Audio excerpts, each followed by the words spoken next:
Imagine sitting at a royal feast in medieval times, watching the king bite into what looks like a giant, slimy worm. The nobles around him cheer and applaud as he devours this creature that would make most people today run screaming from the room. This wasn't some bizarre punishment or dare. This was actually considered the finest delicacy money could buy, reserved only for the most powerful rulers in Europe. Welcome to the twisted world of medieval royal cuisine, where the most expensive and prestigious foods would literally make your stomach turn today. We're about to uncover 6 shocking delicacies that medieval kings would kill for, but modern people wouldn't touch with a 10-foot pole. These weren't just random weird foods either. Each one tells an incredible story of power, status, and sometimes even death. From the slimy sea creature that actually killed a king, to the bird that was served with all its feathers, still attached as the ultimate flex of wealth. You think you know what luxury dining looks like? Think again, because what we're about to reveal will completely change how you see both medieval history and your own dinner plate. Get ready to discover why being invited to a royal feast back then might have been more of a nightmare than a dream. These 6 foods were the crown jewels of medieval cuisine, and by the end of this, you'll understand exactly why they stayed buried in the past. Let's dive into this stomach-churning journey through the most prestigious and disgusting royal foods in history. Number 1. Lamprey. Our first royal delicacy is so disgusting that it literally killed the king. Meet the lamprey, a parasitic eel-like creature that looks like something straight out of your worst nightmares. Picture this, a slimy, snake-like fish with rows of razor-sharp teeth, arranged in a perfect circle, designed to latch onto other fish and suck their blood. This horrifying creature was considered the ultimate luxury food in medieval Europe. King Henry, the First of England, was absolutely obsessed with lamprey. He couldn't get enough of these blood-sucking parasites, despite his doctors repeatedly warning him that they were incredibly difficult to digest. But Henry didn't care about medical advice when it came to his favorite dish. In 1135, against all warnings, the king gorged himself on a massive feast of lampreys while visiting Normandy. Within days, he was violently ill with what historians believe was acute food poisoning from the poorly prepared eels. The king who had conquered nations was brought down by his addiction to these slimy creatures. Henry died in agony, making him quite possibly the only monarch in history to be killed by his own dinner. But here's the truly insane part. Even after the king's death, lampreys remained the most expensive and sought-after food in royal courts across Europe. They were so valuable that they were often used as rent payments to landlords. The city of Gloucester actually paid their annual tribute to the crown with a lamprey pie every single year. These disgusting parasites were prepared in elaborate ways, often baked into massive pies or roasted whole, and served at the most important state banquets. The slimmer and more revolting they looked, the more impressed the guests were supposed to be. Today, the thought of eating a blood-sucking parasite makes most people physically sick. But in medieval times, if you could afford lampreys, you had truly made it to the top of society. Number 2. Roasted peacock. A roasted peacock with its feathers reattached as a status symbol. If you thought lampreys were bad, wait until you hear about the most extravagant and ridiculous royal dish ever created. Picture walking into a medieval banquet hall and seeing a fully intact peacock sitting on the table, complete with all its magnificent feathers, perfectly arranged as if the bird was still alive. This wasn't taxidermy gone wrong. This was actually dinner. Roasted peacock was the ultimate status symbol in medieval royal courts, and the preparation process was absolutely insane. First, the peacock would be carefully skinned, keeping the entire feather coat intact, like removing a fancy jacket. Then the bird would be roasted and seasoned with expensive spices that cost more than most people's annual income. But here's where it gets truly bizarre.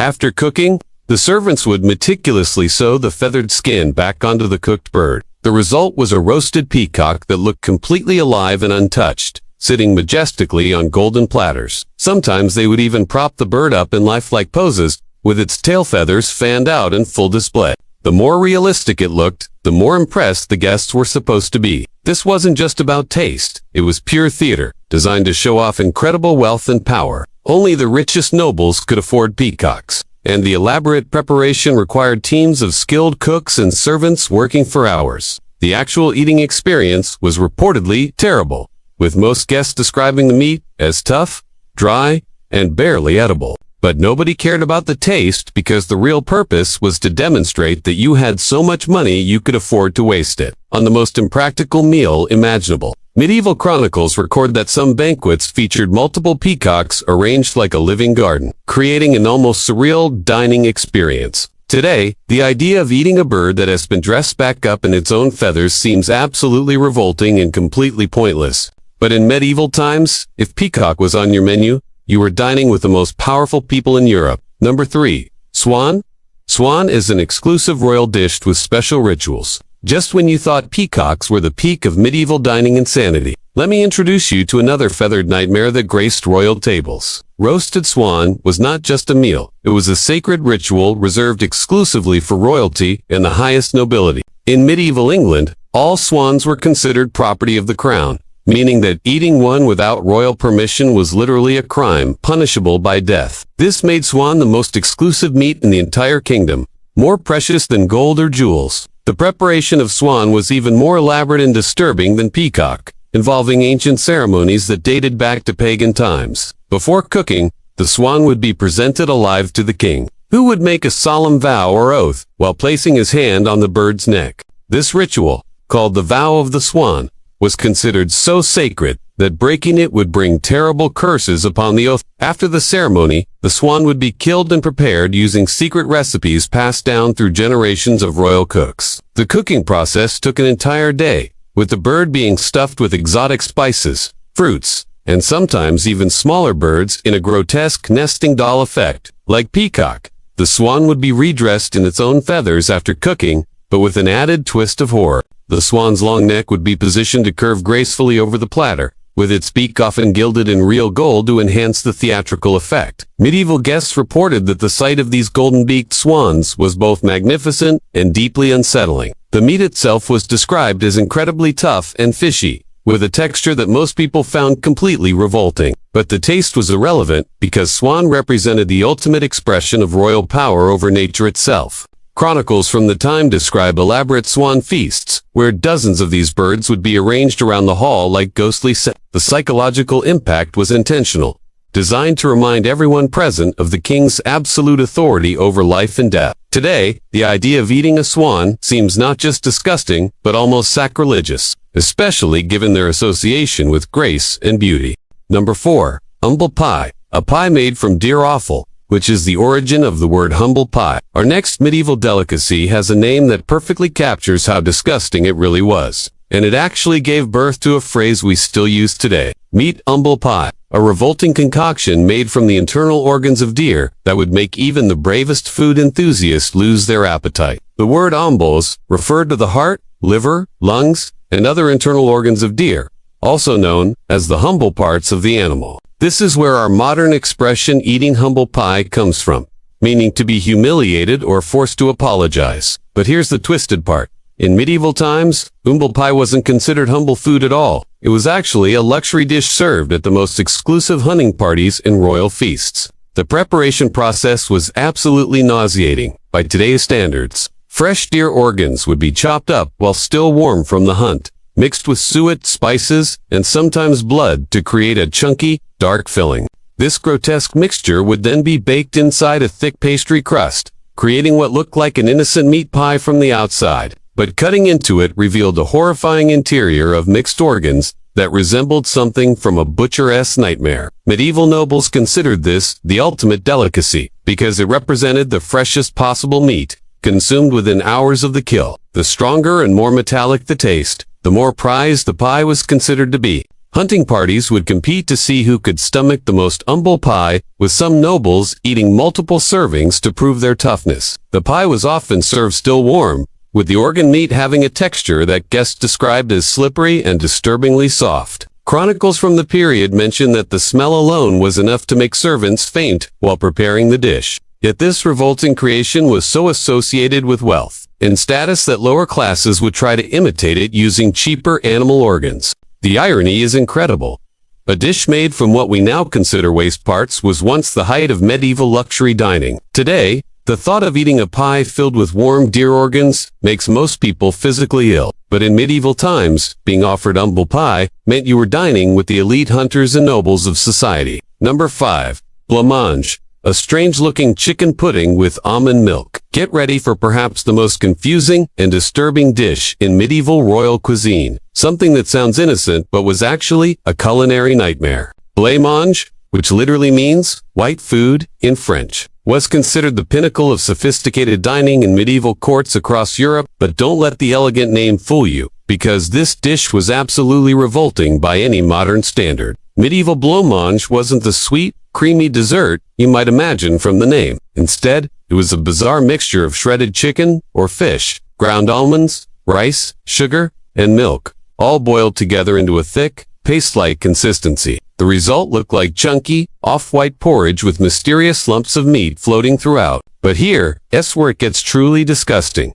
The dish was often made with whatever leftover meat was available, including scraps that were starting to spoil. Medieval cooks believed that boiling everything together would somehow purify the questionable ingredients and create a healthy, nutritious meal. The texture was described by contemporary sources as slippery and strange, with pieces of meat that had been boiled so long they became mushy and unidentifiable. Guests often couldn't tell what type of animal they were eating, which was apparently considered part of the dish's mysterious appeal. The white color was achieved by adding massive amounts of ground almonds and rice, creating an unnatural, chalky appearance that looked more like paste than food. Medieval nobles would compete to create the whitest blancmange possible, believing that the paler the color, the more refined and expensive the dish appeared. Some versions included exotic spices like saffron or cinnamon, but these only made the strange texture more pronounced and unsettling. The eating experience was reportedly awful, with diners struggling to chew the mushy meat while dealing with the gritty texture of ground almonds. Yet blancmange remained a status symbol for centuries, because it required expensive ingredients, like almonds and sugar, that only the wealthy could afford. Medieval cookbooks describe elaborate presentations where the dish would be molded into shapes and decorated with gold leaf or precious gems. Today, the idea of eating a paste made from mystery meat, ground nuts, and rice sounds absolutely disgusting and potentially dangerous. But in medieval times, being served blancmange meant you were dining at the most sophisticated and expensive table in the kingdom. Number 6. Furmenty. Wheat porridge with milk and fermented meat. Our final medieval royal delicacy is perhaps the most disgusting of all, a fermented nightmare that would make even the strongest stomach turn. Furmenty was a porridge-like dish made from wheat that had been boiled in milk, but the medieval version had a horrifying twist that made it absolutely revolting. This wasn't just any ordinary porridge, it was wheat that had been deliberately left to ferment for weeks or even months until it developed a sour, alcoholic taste. The fermentation process created a bubbling mixture that looked more like something you'd find in a swamp than on a royal dinner table. But here is where it gets truly nauseating. Medieval cooks would often add chunks of raw or barely cooked meat directly into the fermenting grain. Venison, beef, or pork would be thrown into the mixture and left to cook in the acidic, fermented wheat for days. The result was a bubbling, sour-smelling porridge with pieces of questionable meat floating throughout like islands of decay. Medieval nobles believed that the fermentation process somehow made the dish more nutritious and easier to digest, despite the obvious health risks. The smell alone was reportedly so overwhelming that servants would often vomit while preparing it in the castle kitchens. Contemporary accounts describe the aroma as a mixture of sour milk, rotten grain, and decomposing meat that could be detected from rooms away. Yet furmenty was considered such a delicacy that it was often served at the most important royal celebrations, including coronations and wedding feasts. The longer the fermentation process, the more prestigious the dish was considered to be, with some versions aged for over a year. Medieval diners would eat this revolting mixture with wooden spoons, often struggling to keep it down while pretending to enjoy the experience. The texture was described as simultaneously lumpy and slimy, with the fermented wheat creating a consistency that was neither liquid nor solid. Some versions included additional ingredients like honey or spices, but these only served to mask the overwhelming taste of fermentation and decay. The psychological aspect was just as disturbing as the physical, as diners never knew what condition the meat would be in when they took each spoonful. Today, the idea of eating fermented grain porridge with rotting meat seems not just disgusting but potentially lethal. But in medieval times, being offered aged furmenty was the ultimate sign that you had reached the very pinnacle of royal dining society. So there you have it, 6 royal delicacies that would send modern diners running for the nearest exit. From blood-sucking lampreys that literally killed a king, to fermented porridge with rotting meat that smelled like a medieval nightmare. These weren't just random weird foods that crazy monarchs decided to eat on a whim. Each one of these disgusting dishes represented the absolute pinnacle of wealth, power, and status in medieval society. The more revolting and expensive the food, the more it demonstrated your position at the very top of the social hierarchy. It is absolutely mind-blowing to think that what we consider completely inedible today was once the ultimate luxury that only the most powerful people in Europe could afford. Medieval royalty literally risked their lives and health to eat foods that would make a modern person physically sick just from looking at them. The irony is incredible when you think about it. Today's most expensive restaurants focus on fresh, clean ingredients, and beautiful presentation. But medieval kings paid fortunes for parasitic eels, rotting meat porridge, and birds dressed up in their own feathers like some kind of culinary horror show. It really makes you appreciate how much our understanding of food safety, nutrition, and basic hygiene has evolved over the centuries. What seemed like the height of sophistication back then now looks like a recipe for food poisoning, or worse. The next time you sit down to a normal, modern meal, just remember that you're probably eating better and safer food than the most powerful monarchs in medieval history. Sometimes, being born in the right century is the greatest luxury of all, and thankfully, we'll never have to find out what fermented fermenti with chunks of questionable meat actually tastes like. Some historical experiences are definitely better left in the past where they belong.